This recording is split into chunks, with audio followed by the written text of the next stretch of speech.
वैसे भी कांजी भाई मैं कण कण में हूँ, मैं सब जगह मौजूद हूँ। जब तुम सब जगह हो तो ये लोग मंदिर खोल के क्यों बैठे? मेरे पास मेरा खुद का घर है, मुझे 4 दीवारों के अंदर नहीं रहना है। तो फिर तुमने ऐसा धर्म बनाया ही? हाँ, मैंने सिर्फ इंसान बनाया और इंसान ने जात पात धर्म मजहब का धंधा शुरू किया और ये धंधा हजारों सालों से चलता आ रहा है क्योंकि तुम्हें उसकी जरूरत है। तो फिर ऐसा धर्म को उठा के फेंक देना चाहिए ना। हाँ, लोगों से उनका धर्म कभी मत छीनो।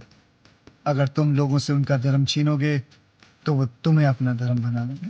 उसकी छाया हमारे बच्चों पे आ रही है और उसको पीछे करो। चल और पीछे जा, और पीछे। शौचालय चाहे जितना साफ हो, लोग वहां शौच करने ही जाते हैं। कोई वहां शुभ कार्य नहीं करता। हमारा काम है पढ़ना पढ़ाना, तुम्हारा काम है साफ करना। साफ करो इन्हें। चल चल।